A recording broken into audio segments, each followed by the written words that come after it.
갑자기 당신을 사랑하는 사람이 다음 순간 당신을 미워합니다. 어제까지 최고의 친구였던 사람이 오늘은 평생의 적이 됐어요. 이런 극단적인 감정의 롤러코스터를 매일 경험한다면 어떨까요? 경계성 성격장애를 가진 분들은 바로 이런 고통 속에서 살아갑니다. 그들의 하루하루는 우리가 상상하기 힘든 감정의 전쟁터거든요.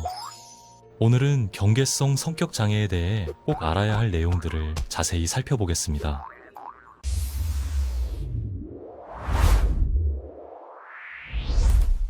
먼저 중요한 주의사항부터 말씀드릴게요. 이 영상은 순수하게 정보 제공을 위한 것입니다. 절대로 스스로를 진단하거나 다른 사람을 판단하는 데 사용하지 마세요. 정신건강 문제는 반드시 전문의와 상담해야 합니다. 만약 영상 내용이 본인과 관련이 있다고 느껴진다면 정신건강 전문가를 찾아가시길 바랍니다.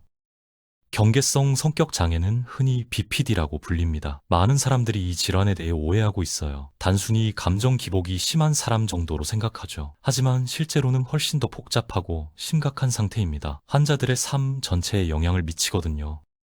가장 먼저 눈에 띄는 특징은 감정의 불안정성입니다. BP를 가진 분들은 감정이 폭풍처럼 몰아칩니다. 아침에 극도로 행복했다가 오후에는 심각한 우울에 빠져요. 이런 변화가 몇 시간 안에, 때로는 몇 분 안에 일어나죠. 보통 사람들이 하루 동안 느끼는 감정의 범위를 그들은 한 시간 안에 다 경험합니다. 이 감정 변화는 예측 불가능해요. 작은 자극에도 강하게 반응하거든요. 친구가 문자 답장을 늦게 보냈다는 이유만으로 극도의 분노나 슬픔을 느낄 수 있습니다. 주변 사람들은 이해하기 힘들죠. 왜 그렇게 작은 일에 그렇게 큰 반응을 보이는지 말이에요. 하지만 본인에게는 그 감정이 매우 진짜입니다. 과장이 아니에요. 실제로 그만큼 강렬하게 느끼는 겁니다. 마치 감정의 볼륨이 다른 사람들보다 몇 배는 큰 것처럼요. 그래서 일상생활이 정말 힘들어집니다. 다음으로 중요한 특징은 버림받는 것에 대한 극심한 두려움이에요. BPD 환자들에게 이 두려움은 거의 공포 수준입니다. 누군가 자신을 떠날까봐 끊임없이 불안해하죠. 실제로는 아무 문제가 없는데도 말이에요. 예를 들어볼까요? 연인이 평소보다 조금 늦게 연락했다고 칩시다. 보통 사람은 바빴나 보다 하고 넘어가죠. 하지만 BPD 환자는 다르게 생각합니다. 이제 나한테 관심이 없나 봐. 다른 사람을 만났나? 나를 떠나려는 거야. 이런 생각들이 머릿속을 가득 채워요. 그래서 집착하는 행동을 보이기도 합니다. 계속 연락하고 어디 있는지 확인하고 만나자고 조르죠. 이건 상대방을 통제하려는 게 아니에요. 그저 버림받지 않으려는 필사적인 몸부림입니다. 하지만 역설적으로 이런 행동이 관계를 더 악화시키거든요. BPD의 또 다른 특징은 흑백 논리예요. 영어로는 스플리팅이라고 합니다. 이건 정말 독특한 증상이에요. 중간지대가 없거든요. 모든 것이 완전히 좋거나 완전히 나쁘거나 둘 중 하나입니다. 사람에 대해서도 마찬가지예요. 어떤 사람을 완벽한 천사로 이상화했다가 작은 실수 하나에 악마로 취급합니다. 너는 내 인생 최고의 친구야에서 너는 최악의 인간이야 로 하루 만에 바뀌죠. 이 변화는 상대방 입장에서 당황스러울 수밖에 없어요. 자기 자신에 대해서도 그래요. 어느 날은 자신이 훌륭하다고 느끼다가 다음 날은 쓸모없다고 생각합니다. 자아상이 계속 흔들리는 겁니다. 일관된 자기 정체성을 유지하기가 힘들죠. 공허함은 BPD 환자들이 자주 호소하는 증상입니다. 단순한 권태나 지루함이 아니에요. 훨씬 더 깊고 고통스러운 감정이죠. 마치 가슴에 큰 구멍이 뚫린 것 같다고 표현합니다. 이 공허함은 만성적이에요. 일시적으로 좋은 일이 있어도 금방 다시 느껴집니다. 삶의 의미를 찾기 힘들어하죠. 내가 왜 사는지 모르겠어. 아무것도 느껴지지 않아. 이런 말을 자주 합니다. 이 공허함을 채우려고 여러 시도를 해요. 충동적인 행동으로 이어지기도 하죠. 과소비를 하거나 폭식을 하거나 위험한 행동을 합니다. 잠깐이라도 그 빈 느낌을 잊고 싶은 거예요. 하지만 이런 행동들이 장기적으로는 더 큰 문제를 만들어냅니다. 충동성도 큰 문제입니다. BPD 환자들은 순간의 감정에 휩쓸려 행동하는 경우가 많아요. 결과를 생각하지 않고 일단 행동하죠. 갑자기 큰 돈을 쓰거나 무모한 운전을 하거나 약물을 남용하기도 합니다. 이런 충동성은 극도로 행복할 때 더 심해져요. 기분이 너무 좋으니까 더 자극적인 걸 원하는 겁니다. 그런데 이게 조울증과 헷갈릴 수 있어요. 실제로 오진이 많이 일어나는 부분이기도 하죠. 차이점이 있습니다. 조울증은 기분이 일정 기간 동안 유지되는데 BPD는 하루에도 여러 번 바뀌어요. 또 조울증의 조증 상태는 본인이 문제를 인식하지 못하는 경우가 많지만 BPD 환자는 자신의 행동이 문제라는 걸 알고 있습니다. 편집증적 사고도 나타날 수 있어요. 다른 사람들이 자신을 해치려 한다고 믿는 겁니다. 아무 근거가 없는데도 말이죠. 저 사람이 나를 싫어해. 다들 나를 헐뜯고 있어? 이런 생각에 사로잡힙니다. 심한 스트레스를 받으면 더 악화돼요. 현실감을 잃을 수도 있습니다. 이걸 헬이라고 하죠. 자기 자신이 낯설게 느껴지거나 세상이 비현실적으로 보입니다. 극단적인 경우 짧은 정신병적 증상을 경험하기도 해요. 신뢰 문제도 빼놓을 수 없습니다. BPD 환자들은 다른 사람을 믿기가 정말 어려워요. 과거에 상처받은 경험 때문일 수도 있고 버림받을까봐 두려워서일 수도 있죠. 아무튼 쉽게 믿지 못합니다. 작은 일도 의심으로 해석해요. 친구가 약속을 미뤘다면 나를 피하는 거야 라고 생각합니다. 동료가 인사를 안 했다면 나를 싫어하나 봐 라고 받아들이죠. 실제로는 그냥 못 봤을 수도 있는데 말이에요.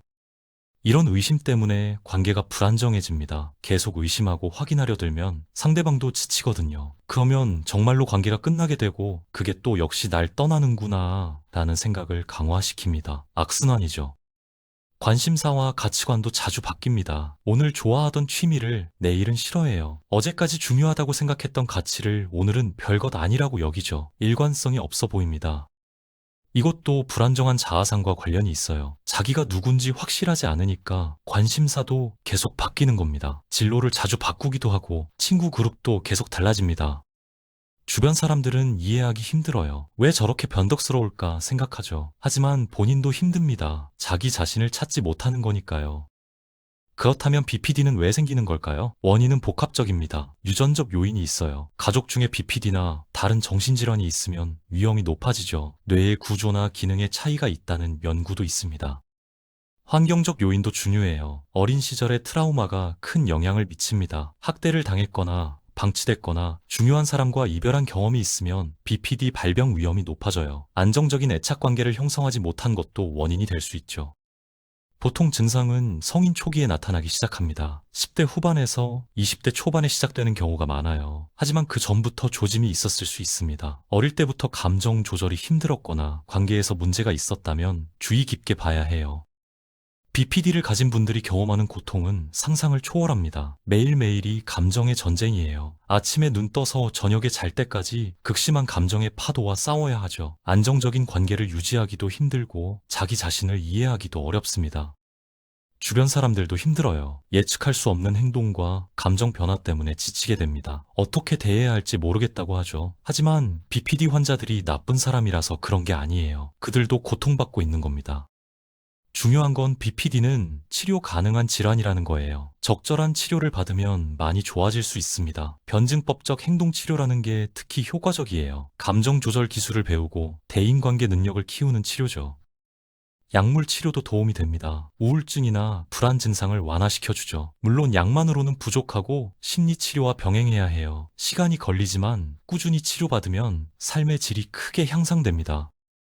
가족과 친구들의 지지도 정말 중요해요. BPD 환자를 이해하려 노력하고 일관되게 대하는 게 필요합니다. 감정적으로 반응하지 않고 차분하게 경계를 설정하는 게 좋죠. 하지만 자기 자신도 돌봐야 해요. 소진되지 않도록 말이에요.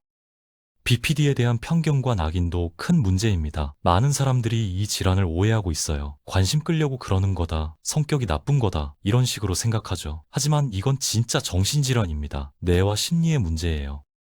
이런 편견 때문에 환자들이 더 고통받습니다. 도움을 요청하기가 두려워지거든요. 주변의 비난과 무시 때문에 더 위축되죠. 우리 사회가 정신질환에 대해 더 이해하고 공감하는 태도를 가져야 합니다. BPD를 가진 사람들도 행복하고 의미 있는 삶을 살 자격이 있어요. 그들은 단지 더 많은 지원과 이해가 필요할 뿐입니다. 적절한 치료와 주변의 지지가 있다면 충분히 회복할 수 있습니다. 만약 당신이나 주변 사람이 BPD 증상을 보인다면 주저하지 마세요. 전문가의 도움을 받으세요. 혼자 끙끙 앓지 말고 손을 내미는 게 중요합니다. 치료는 빨리 시작할수록 효과가 좋거든요. BPD는 복잡하고 힘든 질환입니다. 하지만 희망이 있어요. 많은 사람들이 치료를 통해 나아지고 있습니다. 우리가 이해하고 지지한다면 그들의 회복 여정이 조금은 덜 외롭고 힘들 거예요. 정신 건강은 신체 건강만큼이나 중요합니다. BPD든 다른 정신질환이든 부끄러워할 이유가 없어요. 아프면 치료받는 게 당연하죠. 함께 이해하고 돕는 사회가 되길 바랍니다.